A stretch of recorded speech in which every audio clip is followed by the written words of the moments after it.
wantoonni sirriitti itti mul'achaa jiran kun tokko isaanii faayidaa akkamii qaban anis maaliif akkan itti fayyadamu akkamittiin akkan qopheessee itti fayyadamaa jiruu fi akkasuma gaaffii yeroo dheeraa gaafatan kun biyya keessa argachuu dandeenya gaaffii jedhu ture hordoftoonni koo keessaaf ala jiraachuu dandeessu warri ala jirtanii haalli keessan asitti gaafa isin mijachuu didu biyya keessa galtanii itti fayyadamuudhaaf sun maal akka ta'e maaliif akka fayyaduuf akkamitti akka argachuu dandeessan adda baafatanii mirkaneeffachuu barbaadu yeroo kana gaaffii gaafachuu dheete yaada warri biyya keessa immoo jirtan guutummaa guutuutti gaaffii keessaniif deebii kan ta'u akkasuma yeroo baay'ee Google seentanii searchii godhattanii mirkaneeffachuu dandeessu gaafa isiniin jedhu sobaa isinitti fakkaata kun as gubbaayira Google seentanii searchii gootanii roosmarii jettanii gaafa baastan barreeffama akka kana barreeffama bal'aa afaan Ingiliffaan barreeffame isinii fida isin immoo abshaala taatanii bilbila harka keessan yeroo itti fayyadamuudha aappii garaagaraa afaan Ingiliffaa gara afaan Oromootti jijjiiruu hedduusaa jira waan ta'eef isa gadi buustanii barreeffama Ingiliffaa kana yoon beektan ta'e gara afaan Oromootti translate gootanii dubbistanii maaliif akka fayyadu faayidaa isaa adda baafachuu mirkaneeffachuu wanti sun sobama dhugaa kan jedhullee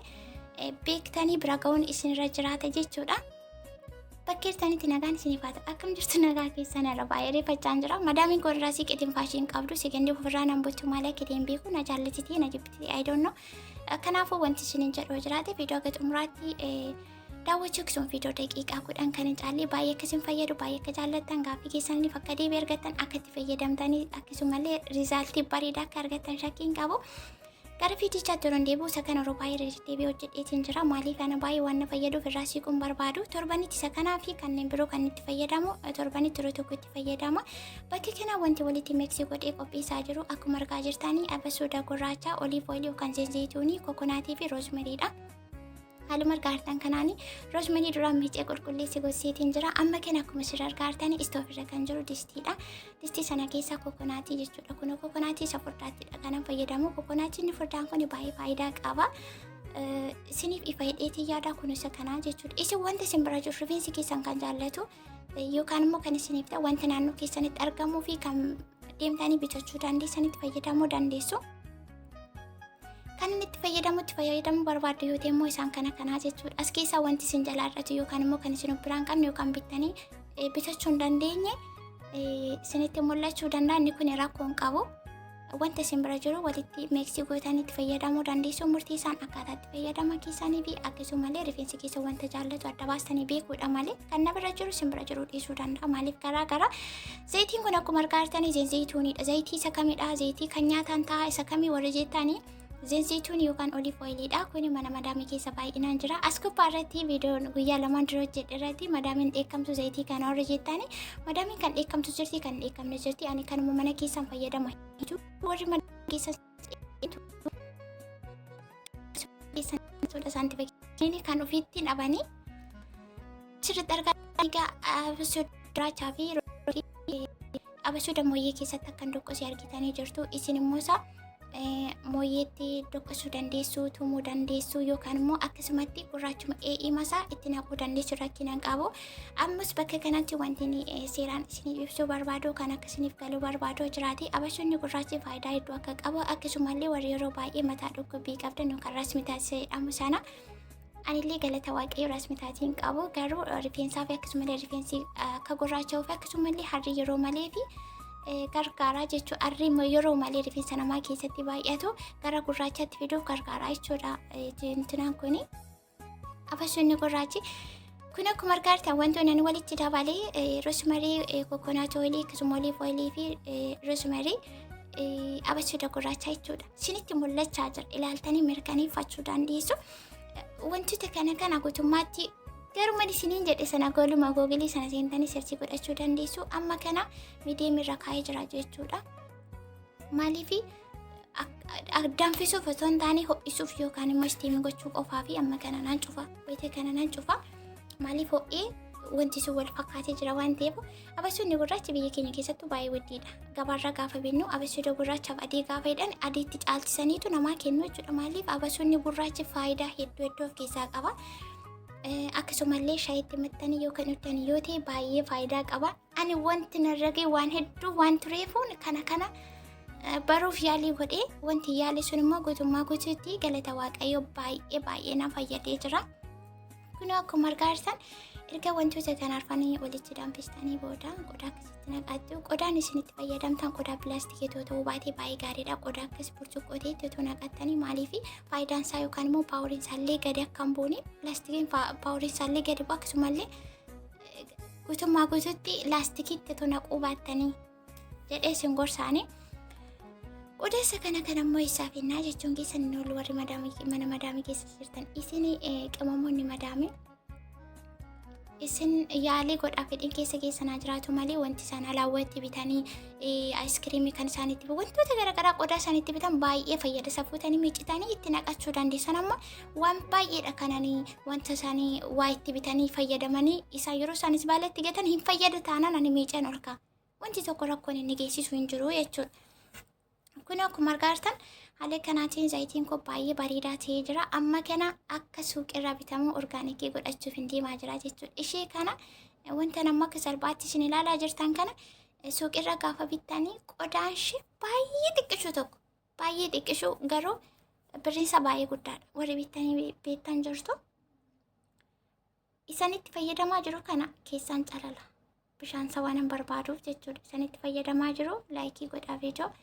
Isanitti fayyadamuu barbaadu amma kana keessaan calala. Isa kaan garuu akkuma jirutti akkuma ol keessa jirutti qodaa sana keessa qadaadee kaawwadhaa jechuudha. Maaliif yeroo biraas kun akkuma sirriitti fayyadamuu waan hin barbaadu keessaatti calalachuutti hin jira. Isarraa hafe immoo ji'a miiqa yoo ta'e waggaallee yoo ta'e rakkina tokko hin qabu hin tabalaashuu argitanii akka baay'ee bareedu. Waan akkasiitii guutummaa guutuutti viidiyoo kunii baay'ee akkasiin fayyadu akka hidhamtan seera qabeessaan yeroo itti kennitanii hojiirra kan hojjetanidha yoo ta'e faayidaansaa kan hidhee isinitti himuu hin danda'u. Amma kana gara fayyadamuutti deemuutti jira. Viidiyoo keessaa kukkutee jechuudha. Maaliif viidiyoo irraa waraabuu natti hin mijaatu hin beektu waan ta'eef egaa guutummaa guutuutti wanti isiniin jedhu jiraate yeroo hundumaa wantoota akka kanaa torbanitti yeroo tokko yoon itti fayyada torbanitti yeroo tokko dirqama fayyadamaanii isin immoo akkaataa isinii mijate akka koo isinii ta'uu dhiisuu danda'a. Barbaannaa guyyaa guyyaatti itti fayyadamtan rakkoon qabu maaliif akkuma argitanii kun mana keessatti waan hojjetamuuf keemikaala garaagaraa of keessaan qabu firiidha baay'ee kan namatti tolu jechuudha. Isa qammaseetu beeka. Rifeensa kan goggogu jettanii kan buqqa'u jettanii kan walxaxu jettanii kan dheerachuu didee kan beebi'eeriin fuulduraan dhumee narraa luqqee ani maal ta'e jettan rakkoo kamuu rakkoo rifeensa irra gahanii wanta namatti hin tolle yoo qabaattan wanta kanatti kan fayyadamtanidha yoo ta'e yeroo gabaabaatti akkasumallee kanneen biroon jiru. Kanneen biroo rifeensaaf kan fayyadanii hedduun isaanii jiru waan ta'eef isaan kanatti fayyadamuu dandeessu. Akkaataa itti fayyadama isaa kun akkuma jirratti argaa jirtanii akkasumallee daqiiqaa meeqa ofirra tursinaa warri jettan yeroo baay'ee viidiyoo keessatti nan dubbadha. Yeroo baay'ee daqiiqaa 30 keessatti faayidaas miidha yoo kan miidhu ta'es daqiiqaa 30 keessatti miidhuu danda'a. Yoo kan fayyadu ta'es daqiiquma 30 keessatti jechuudha. An akkuma naa mijate yeroo itti dafee miicuu jira yeroo itti dafee miicuu dhiisus jira akkuma naa mijate jechuudha. Garuu dirqama daqiiqaa 30 daqiiqaa 40 turuun dirqama.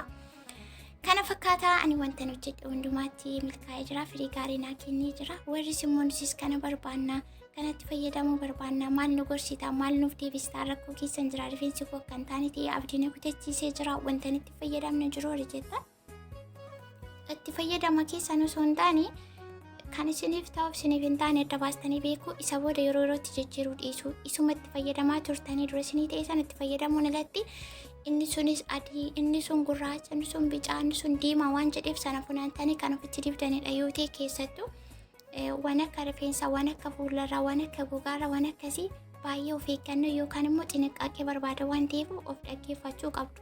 Inni kun uffata miti yookaan faashinii garaagaraa kan ittiin hordofamu miti dhimma rifeensaati.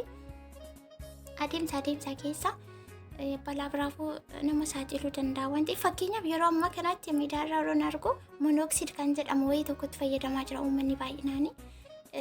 Of course hin hojjeta wantichi milikkita qabanatti fakkaate dafee rifeensa biqilchaa jechuudha.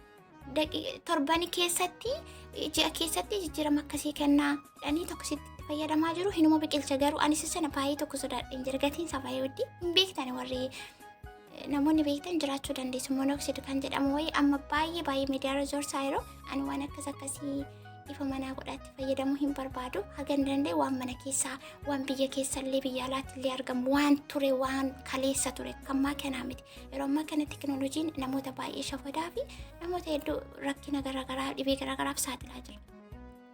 Kanaafuu harka keessanii dhibee ofitti fidurraa of eeggannoo xinniqqaaqee godhaa. Bakka kanatti quxuxxurii akkuma yeroo hundaa isiniin jedhu quxuxxuriirraa naqabee jira sila. Isatti fayyadamuu fi qibaatiin itti fayyadamu yeroo baay'ee summaa argitan jechuudha wanti haaraan hin jiru. So guys haala kanaatiin itti fayyadamuu dandeessu viidiyoo irraattis akkasiin gammaddan deebii keessan akka argattan akka itti fayyadamtan dogoggora keessan akka sirreeffattan bakka kana balleesseen jira jettanii dhaabbattanii akka dhaggeeffattanii asumarraan isinitti himaa vaasiliiniin illee akka faayidaa qabu maaliif akka fayyadu yeroo baay'ee irra deebiin hojjedheera viidiyoo gadi buutanii jalqaba ka'umsi koo ga'umsi koo eessa akkan ture akkam akka ta'e ilaallachuu mirkaneeffachuu dandeessu. Wantoota isiniin jedhee kan ani jedheef itti fayyadamtu osoo hin taane kan isin fayyadu mirga keessanii fedha keessanii filattanii itti fayyadamuu dandeessu isiniin jaa. Viidiyoon koo gara xumuraatti jirti. Hagammatti waan wajjin turtanii warri subscribe gochaa jirtanii warri like gochaa jirtanii akkasumallee gaaffii deebii maal warri jechaa jirtan baay'ee galatooma. Hedduu akkan isin jaalladhu isin kabaju isinuu beektu deddeebii akkan dhufuu fi jajjabina mooraalii kan naaf ta'e yoo jiraate isiniif isin qofaadha. Dhumni isaa quxuxxuriin kookillee kana fakkaataa yeroo baay'ee furdisiin kana nu jedhu kunis baay'ee akkana fayyadu isiniif illee faayidaa qabattanii akkasini akka kanaatti fayyadamtan asumarraan dhaamsa isinii dhaama. Ammas viidiyoo like share gochaa gaaffii keessaniif deebii kan ta'u ani immoo baay'ee kan na fayyadu kanan baay'ee jaalladhu viidiyoo biraatiin deebii hagan dhufuutti lafa jirtanitti hamaa isiniin argin gaariin isiniin darbeeni utaalloon immoo naqabuuf fakkaatu sagaleen naqabamaa irraa salootinaa godha utaalloon akkana hin qabne. Bye.